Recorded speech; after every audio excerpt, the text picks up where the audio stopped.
RS Delhi. RS Delhi. Good evening, मैं हूँ शुमांतो और मैं हूँ दीपिका और हम फिर आपका फेवरेट शो लेकर आए हैं जिसका नाम है इश्क वाला लव।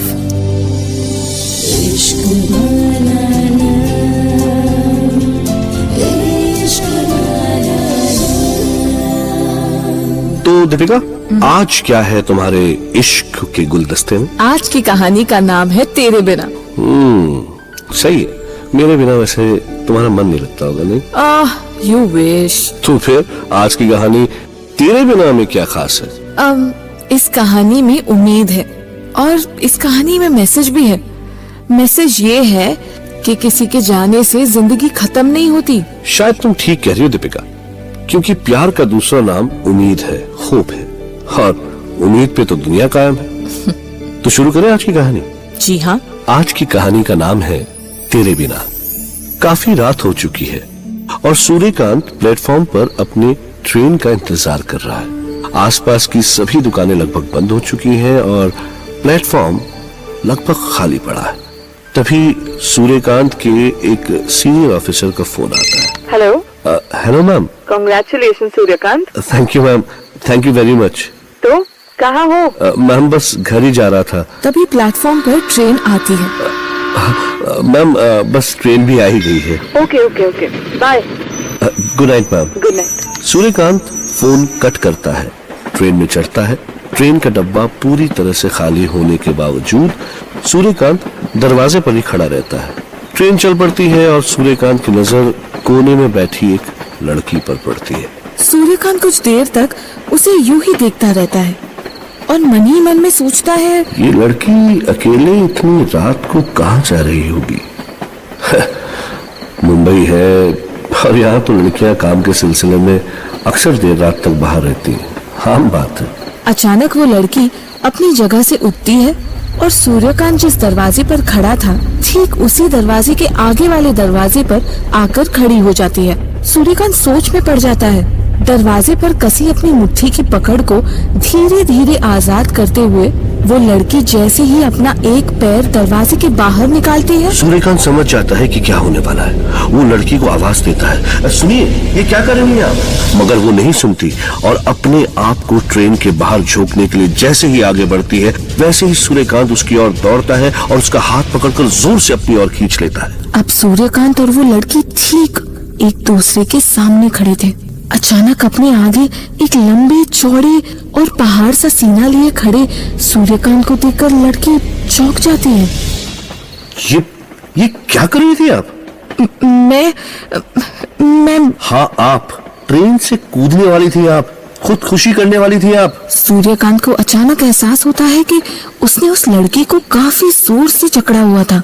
सूर्यकांत अपने दोनों हाथों को लड़की के कंधे से हटाता है। लड़की सहम जाती है और सीट पर जाकर बैठ जाती है। इस बीच काफी वक्त गुजर जाता है और गाड़ी अपने आखिरी स्टेशन पर पहुंच जाती है। लड़की गाड़ी से नीचे उतरती है और प्लेटफॉर्म पर ही एक बेंच पर जाकर बैठ जाती है। सूर्यकांत भी कुछ सोचते हुए नीचे उतरता है। तभी वहाँ नशे में धुत एक शराबी आता है और उस लड़की को अकेला पाकर लड़खड़ाता हुआ उसके पास जाता है। लेकिन अपने ही दुख में चूर वो लड़की इस बात से अनजान है कि तभी सूर्यकांत शराबी को देखता है और तुरंत भागता हुआ लड़की की ओर जाता है। और तुम भी ना डार्लिंग, कितना रूठोगी मुझसे? मैं 100 बार माफी मांग चुका हूँ बाबा, अब तो गुस्सा थूक दो। लड़की चौंक जाती है और सूर्यकांत की ओर देखती है। फिर उसकी नजर उस शराबी पर जाती है। अचानक सूर्यकांत के वहां आ जाने से शराबी हड़बड़ाकर भाग जाता है। देखिए, मैं जानता हूँ कि हम एक दूसरे को इतनी अच्छी तरह से नहीं जानते, पर वो शराबी आपकी ओर आ रहा था इसलिए मैंने मगर अगर आप कहें तो मैं आपको घर छोड़ सकता हूँ। आप कौन? जी, मैं इंस्पेक्टर सूर्यकांत देशमुख, मुंबई पुलिस। ओह, तो आप इंस्पेक्टर हैं? जी, अभी बना हूँ। मतलब? मेरा मतलब है कि कल तक सब इंस्पेक्टर था, आज ही इंस्पेक्टर बना हूँ। वैसे कहाँ जाएंगे आप? आपका घर कहाँ है? मेरा कोई घर नहीं है। ये सुनकर सूर्यकांत थोड़ा सोच में पड़ जाता है। पर तभी उस लास्ट निकल का हॉर्न बजता है। देखिए, मैं इस तरह आपको यहाँ अकेला छोड़कर तो जा नहीं सकता। मैं आपसे रिक्वेस्ट करूंगा कि प्लीज मेरे साथ चलिए। पुलिस वाला हूँ, आप मुझ पर भरोसा कर सकती है। सूर्यकांत एक पुलिस इंस्पेक्टर है, ये जानकर लड़की को थोड़ी तसल्ली होती है और वो सूर्यकांत के साथ चलने के लिए राजी हो जाती है। दोनों लोकल में बैठते हैं और लोकल चल पड़ती है। सूर्यकांत उस लड़की को अपने घर ले जाता है जहाँ वो किराए पर रहता है। वो अपनी जेब से चाबी निकालकर दरवाजा खोलता है। Sorry for the miss. आइए, अंदर आइए। व्हाई डोंट यू, एक मिनट, ये बैग हटा दूं। आप यहाँ बैठिए, मैं आपके लिए पानी लेकर आता हूँ। लड़की सोफे पर बैठ जाती है। सूर्यकांत किचन से जब पानी लेकर आता है तब वो देखता है कि लड़की अभी भी अपनी सोच में डूबी हुई है। एक्सक्यूज मी, ये लीजिए पानी। क्यों बचाया आपने मुझे? हाँ, क्यों बचाया?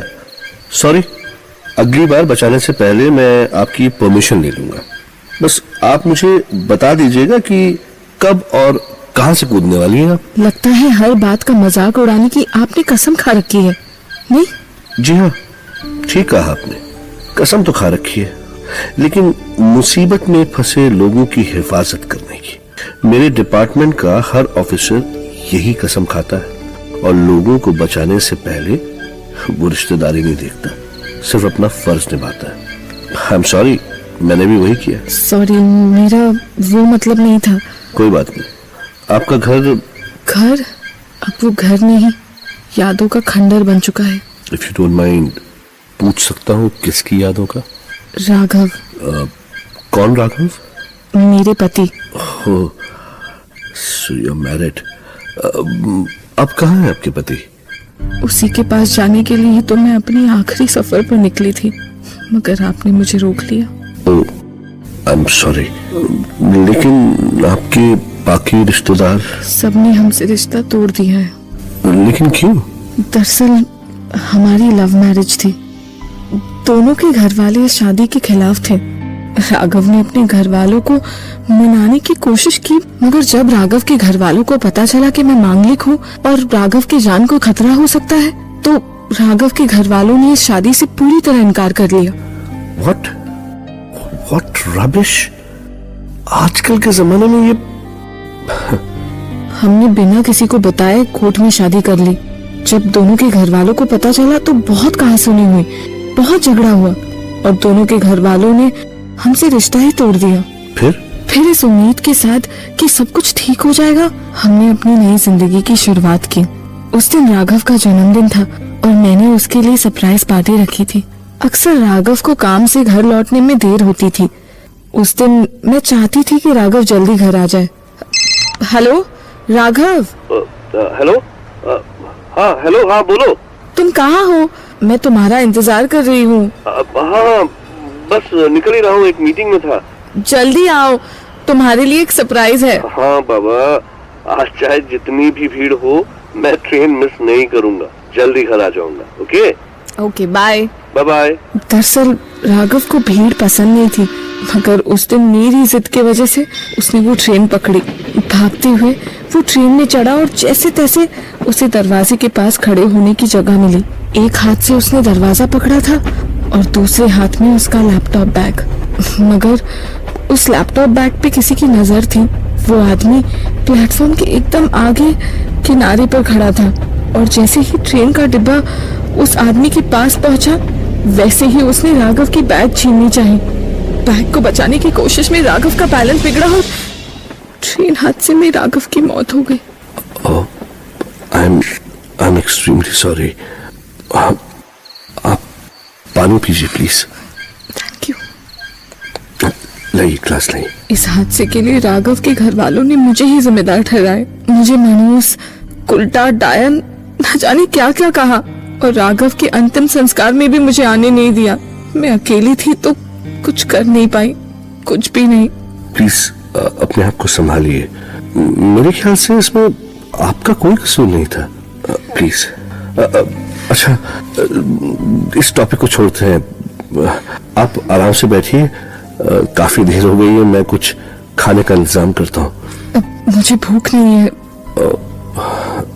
ओके, जैसी आपकी मर्जी। मैं बेडरूम में आपका बिस्तर लगा देता हूँ और मैं यहीं बाहर सोफे पे सो जाऊंगा। Okay, just give me a moment. Suryakant बिस्तर लगाकर वापस आता है। एक्सक्यूज मी, आइए, मैंने बिस्तर लगा दिया है, आप जाकर आराम कर लीजिए।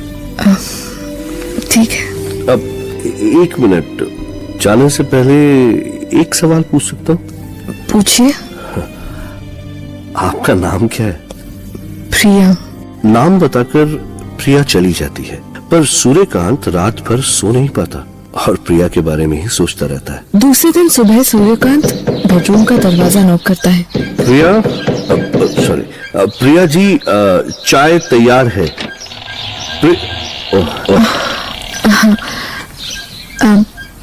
आपने बनाई है? हाँ, माँ गाँव गई है इसलिए, वरना वही बनाती है और बहुत अच्छा बनाती है। आई डोंट नो मैंने क्या बनाई है। खैर, आप बताइए कि आपके लिए मैं और क्या कर सकता हूँ। मेरी एक फ्रेंड है, मुंबई में रहती है। मुश्किल दौर में उसने मेरा बहुत साथ दिया है। आप मुझे उसके घर पे छोड़ देंगे? हाँ, कोई बात नहीं। पुलिस स्टेशन जाते जाते मैं आपको वहाँ ड्रॉप कर दूंगा। आपके पास उनका नंबर है तो दे दीजिए, मैं उन्हें इन्फॉर्म भी कर देता हूँ। हाँ, एक मिनट। प्रिया सूर्यकांत को उसकी दोस्त अंजू का नंबर देती है। सूर्यकांत अंजू को सारी हकीकत बताता है और दोनों अंजू के घर की ओर निकल पड़ते हैं। प्रिया, ओह माय गॉड, कैसी है तू? कितनी परेशान थी पता है तुझे मैं? ओह, आप इंस्पेक्टर सूर्यकांत होंगे? आप ही ने मुझे फोन किया था ना? चलिए, यही खड़े रहेंगे कि अंदर भी चलेंगे? हाँ, नहीं, मुझे आज तो जल्दी है। प्रमोशन के बाद मेरा पहला दिन है तो मैं चलना चाहूंगा। सूर्यकांत चला जाता है। अंजू प्रिया को लेकर अंदर चली जाती है। ओए प्रिया की बच्ची, इतनी बड़ी बात हो गई और तुमने मुझे बताया ही नहीं। कुछ हो जाता तो क्या फर्क पड़ता? किसी को कोई फर्क नहीं पड़ता, मुझे भी नहीं। अच्छा चलो, मेरी छोड़ो, मगर इंस्पेक्टर सूर्यकांत का क्या होता? क्या होता मतलब? प्रिया, अपना ख्याल रखना। कोई भी जरूरत हो तो मुझे फोन करना। चुप कर, ऐसा कुछ नहीं है। ऐसा कुछ नहीं है मतलब कैसा कुछ नहीं है? अरे यार, क्या दिखता है? 6 फुट लंबा, चौड़ी छाती, बड़े बड़े डोले।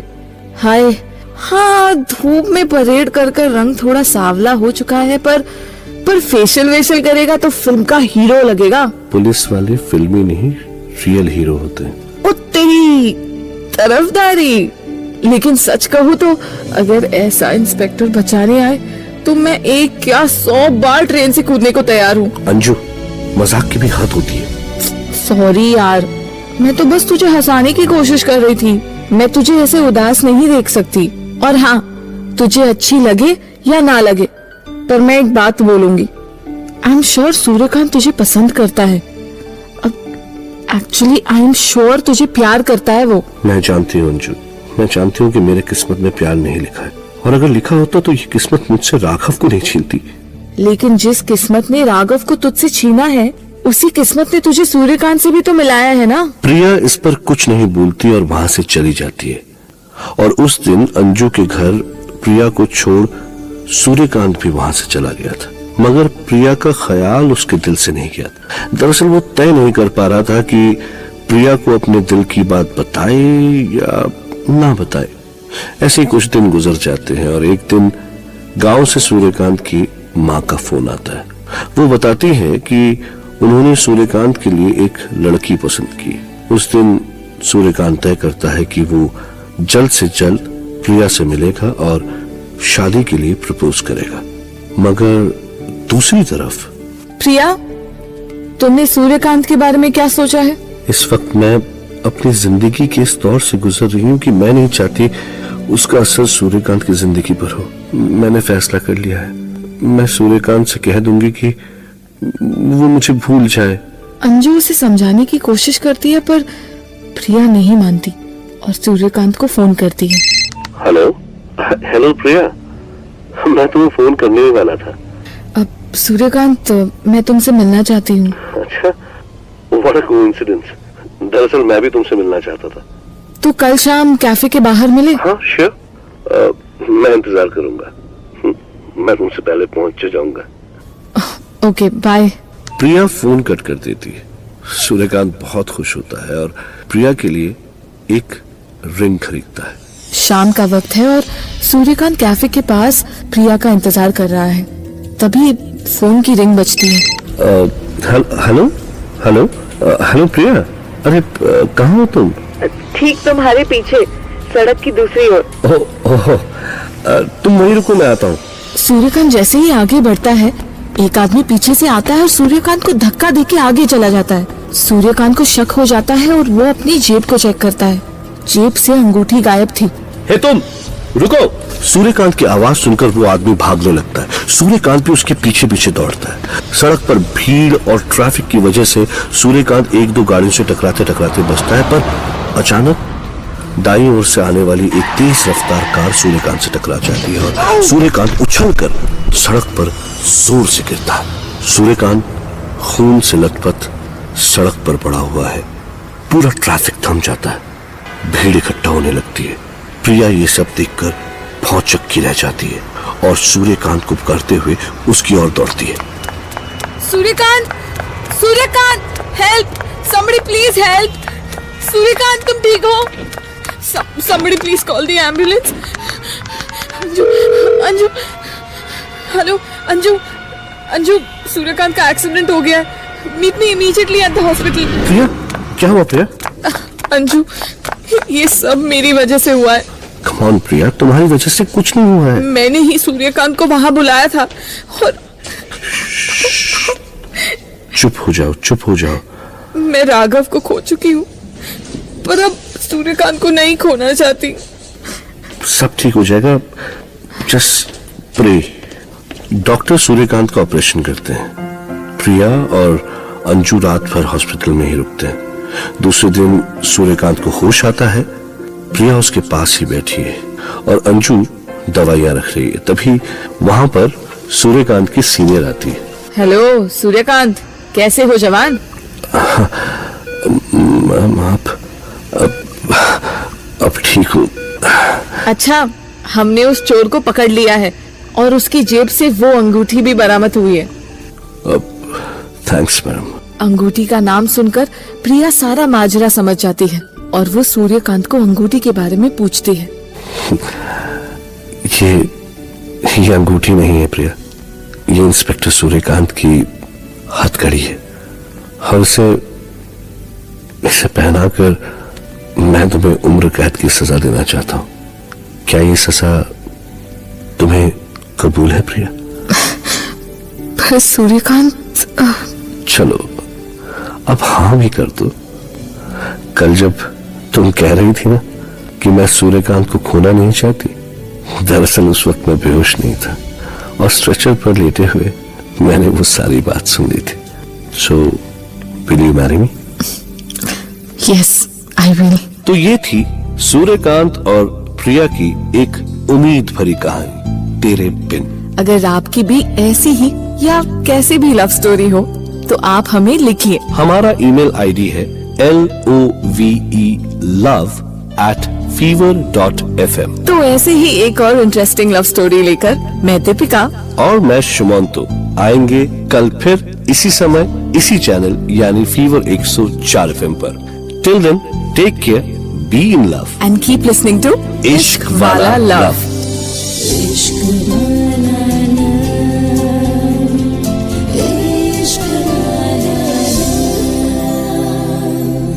RS दिल्ली।